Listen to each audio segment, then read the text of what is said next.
Shalom, salam sejahtera bagi Bapak, Ibu, dan saudara-saudariku yang terkasih dalam Kristus. Hari ini saya akan membagikan tentang memberi kesaksian iman Kristus.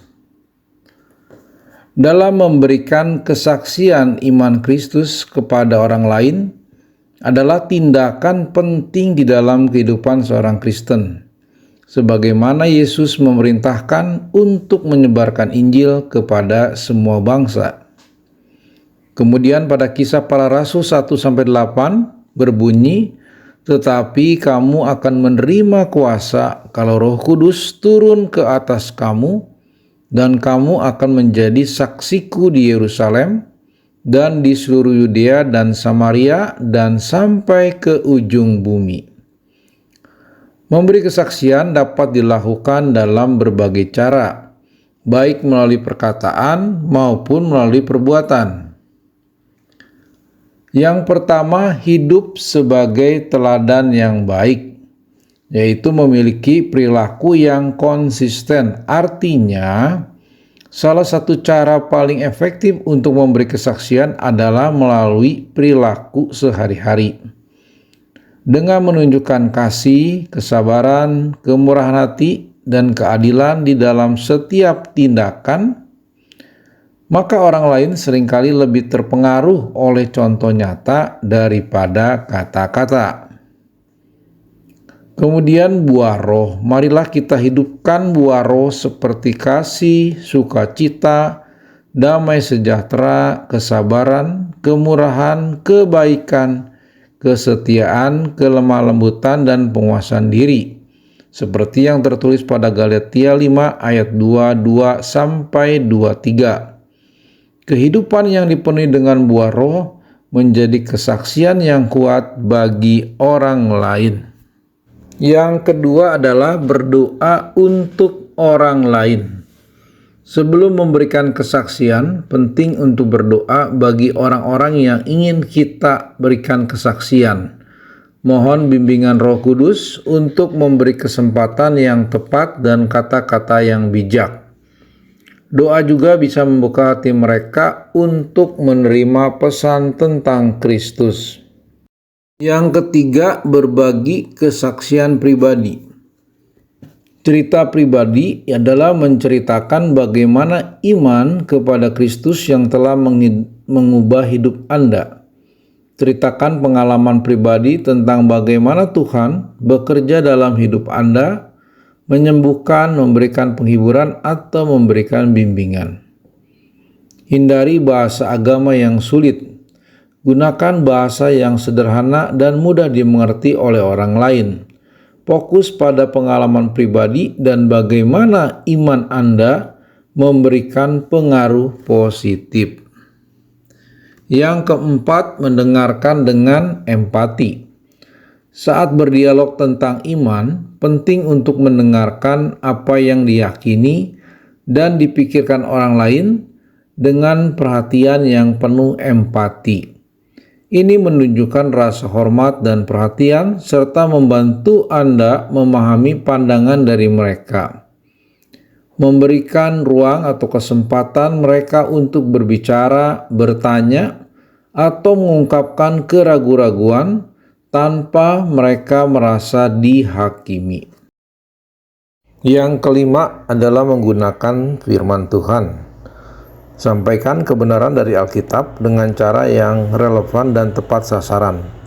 Ayat-ayat yang menyentuh tentang kasih Allah, pengampunan, dan keselamatan bisa sangat berpengaruh kepada orang yang mendengarnya. Misalnya, Anda dapat membagikan ayat seperti Yohanes 3 ayat 16 yang berbunyi, "Karena begitu besar kasih Allah akan dunia ini, sehingga Ia telah mengaruniakan anaknya yang tunggal, supaya setiap orang yang percaya kepadanya tidak binasa, melainkan beroleh hidup yang kekal." Atau pada Roma 10 ayat 9 yang berbunyi, "Sebab jika kamu mengaku dengan mulutmu bahwa Yesus adalah Tuhan, dan percaya dalam hatimu bahwa Allah telah membangkitkan Dia dari antara orang mati, maka kamu akan diselamatkan." Yang keenam adalah menunjukkan kasih di dalam tindakan. Menolong orang lain dalam kebutuhan mereka, baik secara fisik, emosional, atau spiritual, adalah cara yang kuat untuk menunjukkan kasih Kristus. Tindakan kecil seperti memberi waktu, perhatian, atau bantuan materi dapat menjadi kesaksian yang besar tentang kasih Tuhan yang nyata. Yang ketujuh, mengundang mereka di dalam kegiatan gereja atau komunitas Kristen.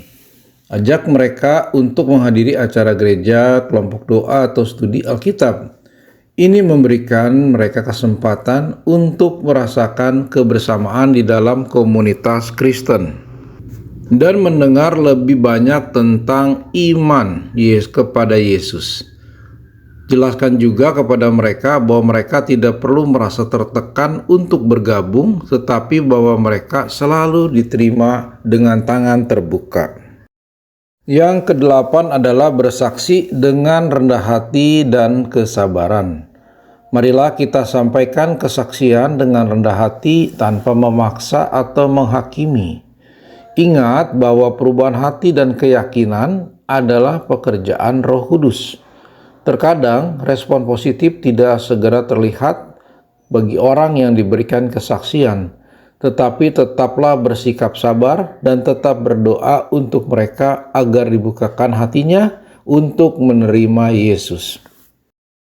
Kesembilan, menanggapi pertanyaan dan keraguan dengan bijak. Bersiaplah untuk menghadapi pertanyaan atau keraguan dengan pengetahuan yang benar dan sikap yang tenang. Jika Anda tidak tahu jawabannya, jujurlah dan tawarkan untuk mencari jawaban secara bersama-sama. Mengakui keterbatasan dan belajar bersama dapat membangun kepercayaan. Yang ke-10, menghidupi panggilan penginjilan dengan setia. Konsisten di dalam menjalani kehidupan sebagai saksi Kristus dimanapun berada, baik di rumah, di tempat kerja, atau komunitas, akan menunjukkan kesetiaan dan integritas di dalam semua aspek kehidupan adalah bentuk kesaksian yang kuat. Dengan bantuan media sosial seperti Instagram, YouTube, TikTok, podcast, yang memudahkan kita dalam mewartakan kesaksian iman, dan orang menyaksikan kesaksian iman kita. Sebagai kesimpulan, dengan mengikuti langkah-langkah ini, kita dapat memberikan kesaksian iman yang efektif dengan mengandalkan kuasa dan bimbingan Roh Kudus untuk bekerja melalui kata-kata dan tindakan kita. Kesaksian yang otentik dan tulus dapat menjadi sarana Tuhan untuk menyentuh hati orang lain dan membawa mereka lebih dekat mengenal kepada Tuhan Yesus. Demikianlah Bapak, Ibu, dan saudara-saudariku yang terkasih dalam Kristus, tentang bagaimana langkah-langkah memberikan kesaksian iman Kristus kepada orang lain. Semoga ini bermanfaat bagi kita semua. Tuhan Yesus memberkati. Amin.